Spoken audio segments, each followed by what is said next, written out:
Hello বন্ধুরা, কেমন আছো তোমরা সবাই?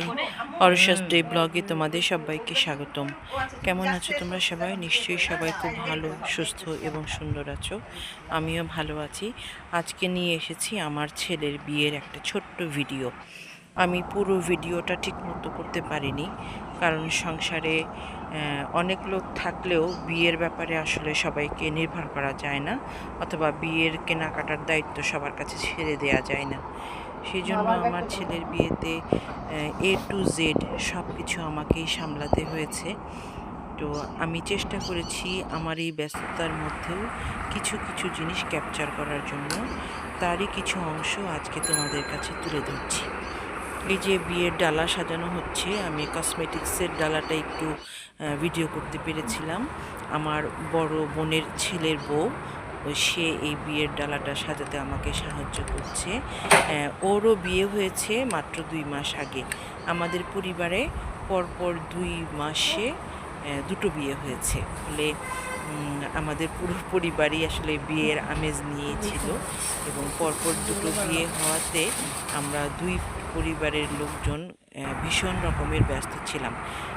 আমরা বিয়ের সমস্ত কেনাকাটা একই সঙ্গে করেছি, যাতে দুটো বিয়ের জন্য দুইবার দৌড়াতে না হয়, এবং দুই বউয়ের জন্য সেম জিনিস কিনেছি, যাতে কেউ কোনো কম্পেয়ার না করতে পারে যে ওরটা ভালো হয়েছে ওরটা মন্দ হয়েছে। তো যা হোক, এই যে এখন কসমেটিক্সের ডালাটা সাজানো হলো, তার পুরোটা তোমাদেরকে একটু দেখিয়ে দিচ্ছি। এই ডালাটা ফুল টুল দিয়ে সাজিয়ে আমরা চলে গিয়েছিলাম ফুলের মার্কেটে বাসর ঘর সাজানোর জন্য।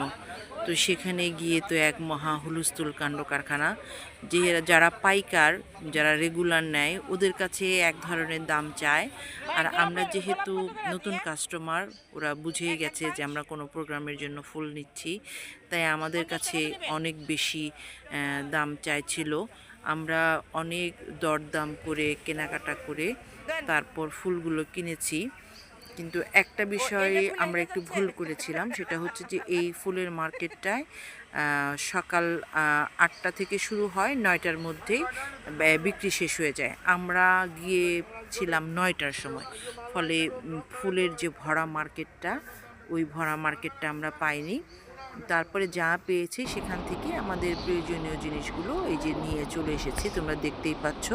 এখানে 2 ধরনের গাঁদা এনেছিলাম, একটা গাঢ় হলুদ আর একটা হচ্ছে বাসন্তী হলুদ, আর সঙ্গে প্রচুর গোলাপ এনেছিলাম, জারবারা, তারপরে সবুজ পাতা, সব কিছু দিয়ে বাসর ঘরটা সাজিয়েছিলাম।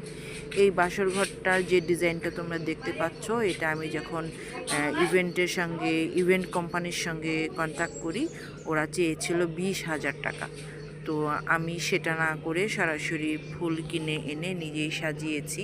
পুরো বাসর ঘরটা সুন্দর করে ক্যাপচার করতে পারিনি, একটু অংশ করেছি। আর খাটটা অনেক সুন্দর করে সাজিয়েছিলাম, কিন্তু খাটটা আমরা আসলে আমি করতে পারিনি, ক্যাপচার করতে ভুলে গেছিলাম। এই যে খাটের মাথায় যে পাতা ডিজাইনটা দেখছো, এটাও খাটের ওই পারেও ডিজাইন করা ছিল। আর এটা হচ্ছে দরজাটা খুব সিম্পলভাবেই করেছিলাম। আর একটা ডালার মধ্যে প্রচুর গোলাপ দিয়ে রেখেছিলাম, যাতে বউ এসে ওখানে দাঁড়িয়ে ফিতাটা কাটতে পারে, আর ফিতা কেটে ঢুকলে আমাদের একটু ভালো লাগবে সেই জন্য। তো যা হোক, তোমরা ভালো মন্দ যাই দেখছো, দেখে নিয়ে আমাকে কমেন্ট করে জানিও কেমন হয়েছে। তবে বাসর ঘরটা আমি আমার মনের মতো করে সাজাতে পারিনি, সেটা একটা দুঃখ থেকে গেল। আর এই যে এখন বউ মঞ্চে আসছে, তার সঙ্গে বউয়ের বোনেরা সব আসছে নিচে গিয়ে। ওরা খুব আনন্দ করেছে, কিন্তু আমি সবটা ভিডিও করতে পারিনি। আর এই যে আমার ছেলে, তাকে এখন রিসিভ করছে, করে তাকে এখন নিয়ে স্টেজে বসবে। আমাদের বিয়ের আগে হয়ে গিয়েছিল এই প্রোগ্রামটা, শুধু আমরা রিসিপশনটা রেখেছিলাম।